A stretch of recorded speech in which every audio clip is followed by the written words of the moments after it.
What is going on out there in the YouTube trucker community? Sean Cahalan, Christian Brother Trucker, coming at you again with another video.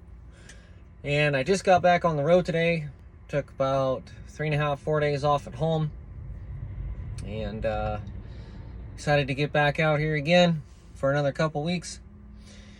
And I wanted to share some random thoughts today. First of all, uploading YouTube videos is kind of difficult from your cell phone. I think I'm going to look into getting a laptop, maybe make it a little easier. And on that note, if you're watching this video and you like my videos that I've put out before, please like and subscribe and share. I think that's the right terminology to use on YouTube. I don't know. I'm pretty new at all this. I just really enjoy putting out videos and trying to help you drivers out there. So yeah, I just took a few days off at home. The last couple of videos that I posted, I was sharing that I was, trying to get my work back to the house.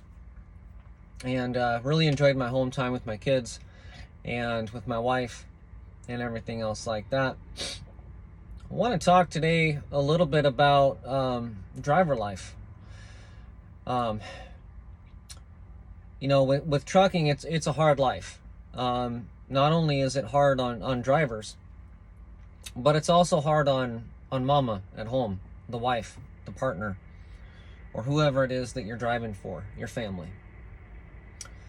We make huge sacrifices to be out here, and part of what I try to bring to this channel is hints, tips, and tricks to be smart so that you're maximizing your potential out here to bring home more money. In some of my previous videos, I've talked about how to maximize your miles by effectively logging using your e-logs, and how to kind of set a goal for yourself, and a couple of different ideas on that. The other main thing that I do on my truck and in any truck that I'm on, I stock up my truck.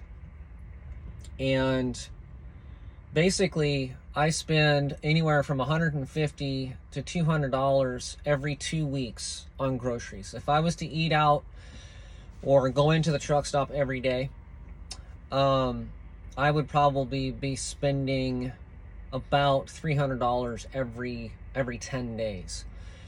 And that's basic math. If you spend $30 in truck stops every day for 10 days, that's $300. So effectively, what I've done is I've got a lot of stuff on this truck that I'll show you, and a lot of this stuff is standard. These are must-haves in my opinion. Of course, this is all just my opinion, the way I set up my truck. And there's a lot of different ways that you can bring different appliances out with you on the truck. If you have a really good power inverter, that's where you start. You start with about a 1500 to 2500 watt power inverter that powers everything on your truck. The only drawback with that is, of course, that you got to maintain your batteries and make sure that that your food's not going to spoil because your batteries drain dead while you're on home time. A lot of the newer technology on these trucks nowadays, like on this truck in particular, it's a newer model. It's a 2021 International LT, and so it has the auto start stop feature, which when I shut the truck off, I just flip a switch on my truck, and it will auto start and charge up the batteries while I'm away from the truck. And so I get to leave my fridge on, I get to leave my freezer on, I get to leave my cooler plugged in, and my food doesn't spoil that I leave on the truck. If you don't have that option, basically you gotta shut your inverter off when you get off your truck and take all your food home. I've done that as well.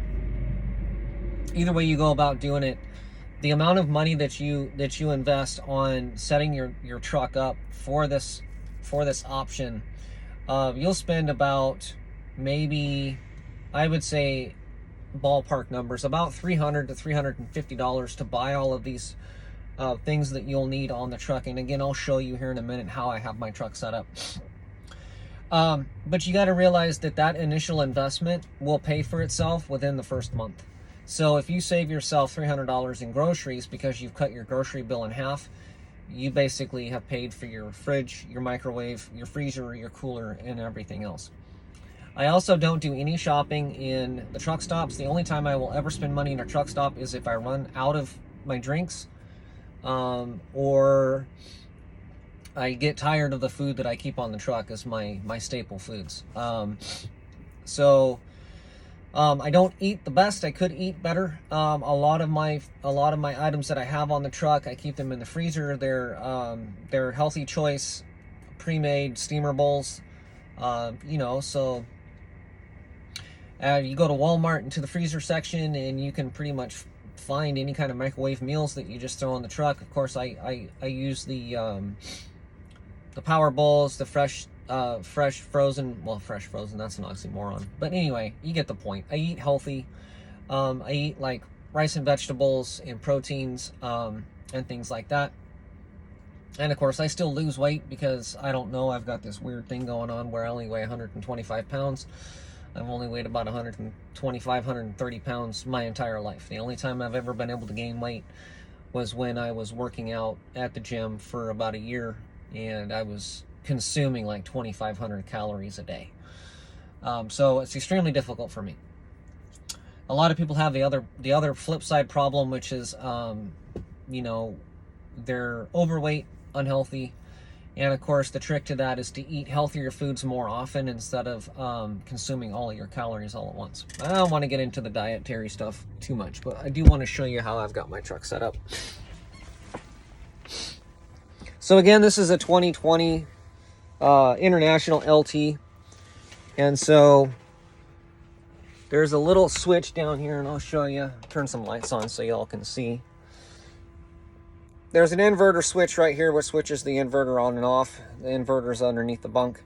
Most trucks nowadays come standard with a power inverter, at least 1,500 watts. Some of the trucks that you'll see will have a refrigerator, but of course those refrigerators that are built and put in by the factories are usually really, really tiny. So what I did when I came to this company, I asked for a truck that had a big space right behind the passenger seat. So I got the passenger seat, and right behind the passenger seat is nothing. So this is whole space right here. And this thing is I'd say about maybe a 3-foot tall combination fridge and freezer. And so what I've done is I put some hooks on here to help keep the doors from flinging open when I'm driving down the road. And I go to Walmart, like I said, and I buy frozen meals, and I put them in here. And as you can see, it's completely stocked. The freezer's completely stocked. This is my unhealthy choice right here. My little mini pizzas. I eat those for lunch every so often. So completely stocked freezer. My fridge. As you can see, I keep lunch meat, fresh vegetables, condiments, all that fun stuff I keep in here. And of course I keep all, more stuff on the door. But yeah.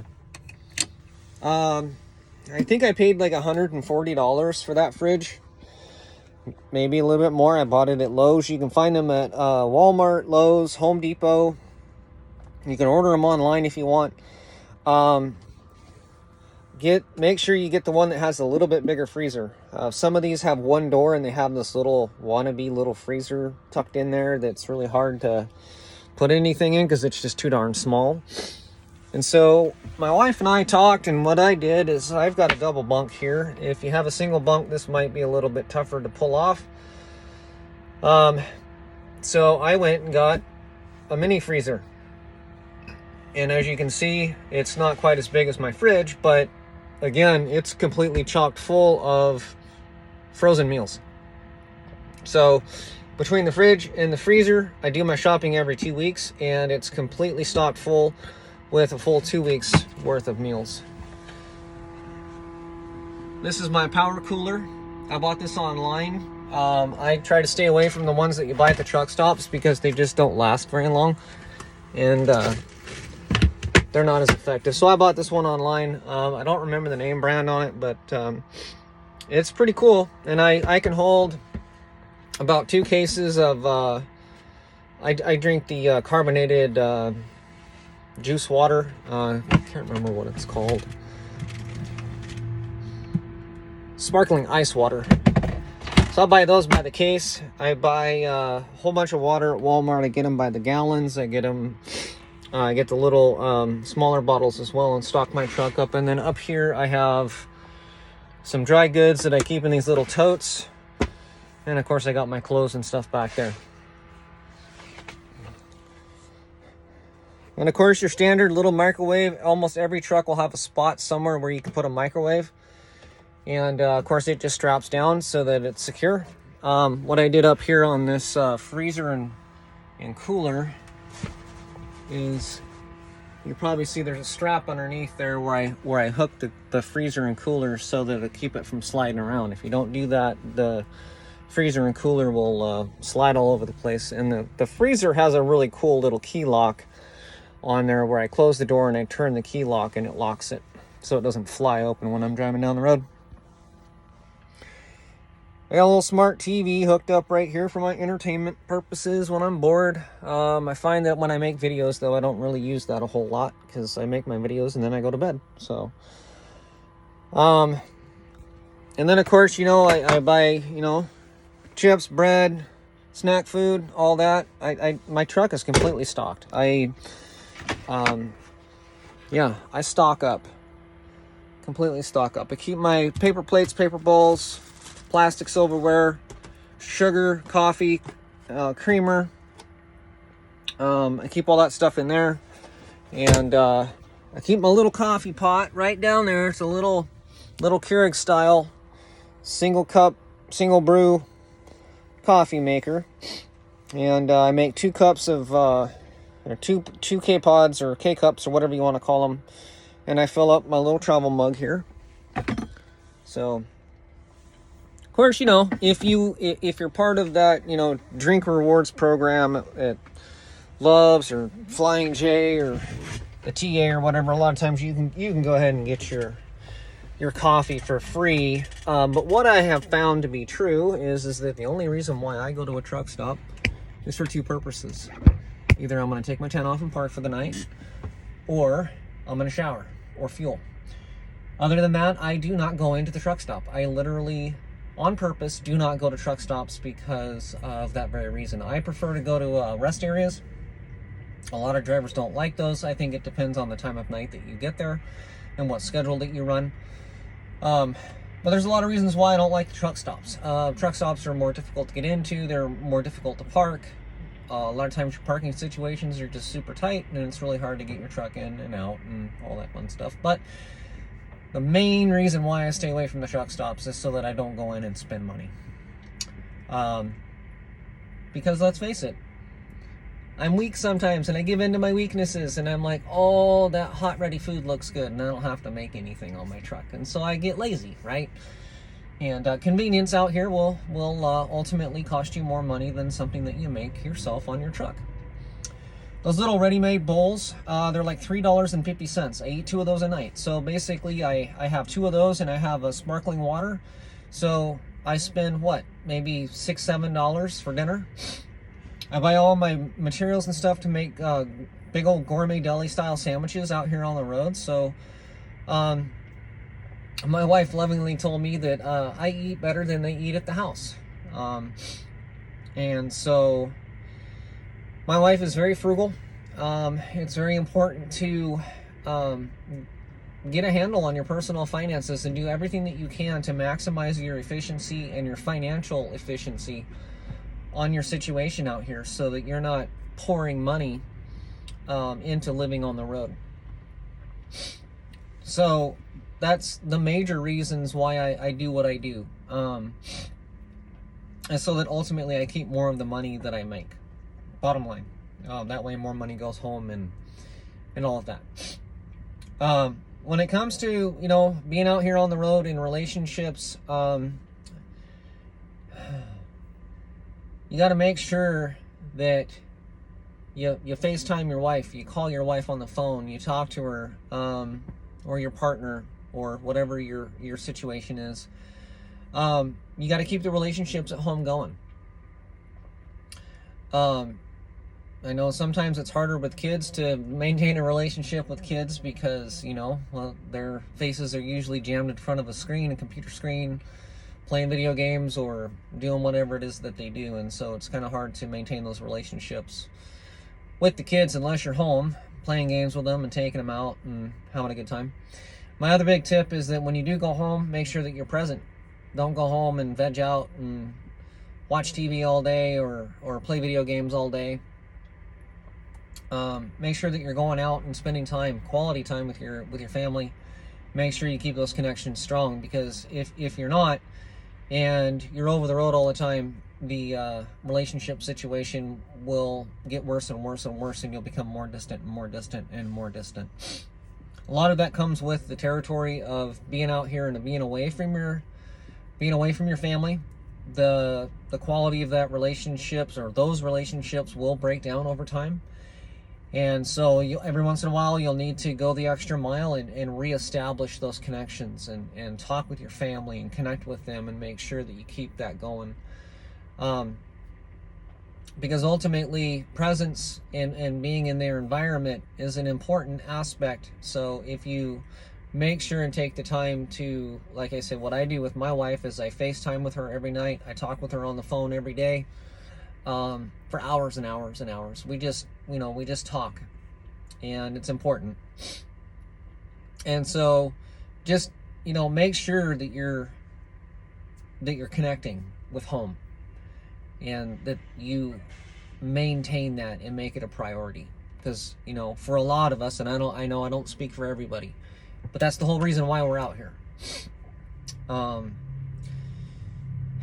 if you don't have that, then, that's just less worries and stresses. But if you are a married man, or you have a partner at home, like I said, again, whatever your situation is, if you have a partner and family at home, you need to maintain that for your overall well-being and happiness.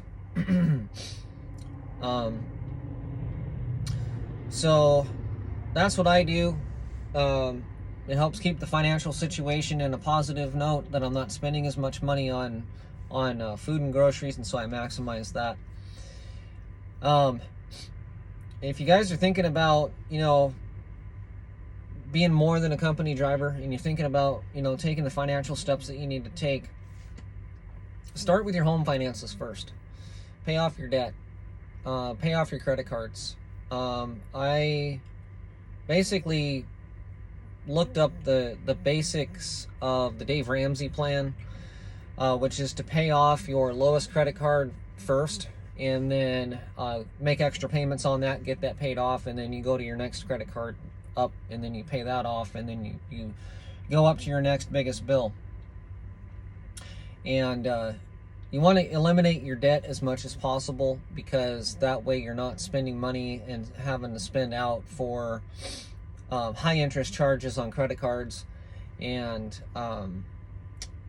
so you work your way all the way up to your car note, and get your car note paid off, and then you start putting money in savings. And you start immediately by putting about $1,000 in savings, and then you start paying off your debts. And then once your debts are paid off, the money that you're not paying towards all those debt payments, so you put that over in savings.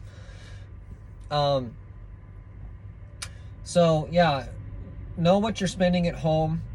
Try to strive for transparency in the financials, and because if you can't financially be in control and have a good idea of what the numbers are doing in your home life, you'll try to transition into being a business owner, lease operator, or whatever the case may be, and you're not going to be able to succeed because you're not going to know what your numbers are doing. Well, it all starts with discipline within the home, financial discipline.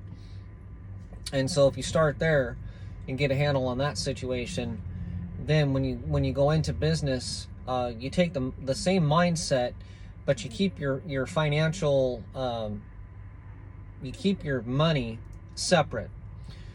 You've got your home side, and then you've got your business side, and you don't intermix the two. So, if you own a truck, you're going to pay yourself a salary, and then the money that you pay yourself on a salary, that goes to the house, and that is always kept separate from what you're bringing in on the truck. And so it's all part of understanding the numbers, and understanding that just because you made $8,000 in a week, and you cleared $3,000-$4,000 you don't transfer all of that money over into your personal account and go on a spending spree, unless you want to see yourself go into financial trouble later down the road. So just some kind of quick tips on, you know, how to get a handle on not spending as much while you're out on the road to maximize your financial picture while you're out here on the road. So it was a pretty nice drive today. I got quite a bit done today, and looking forward to tomorrow. And again, the next videos that I'm going to be bringing up, I'm going to do a review on Melton truck lines, and then I'm going to do a review on Pascal truck lines. Melton, I was driving for them about 6 months ago, and Pascal truck lines, I've driven for these guys for about a year, and I really want to kind of give you guys some insights if you're thinking about either one of those companies.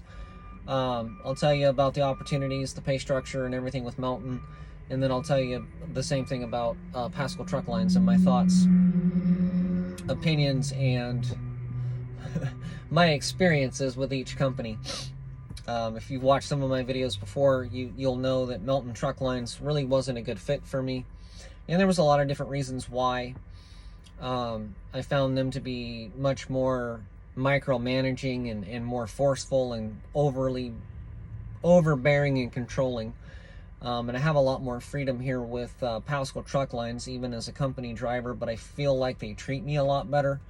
So keep an eye out for those videos. Those will be coming up next. And so again, if you like my videos and you like the content that I bring to the table, please like and subscribe, and hit the notification bell so that you'll get the notifications when I put out new videos. Thanks for watching.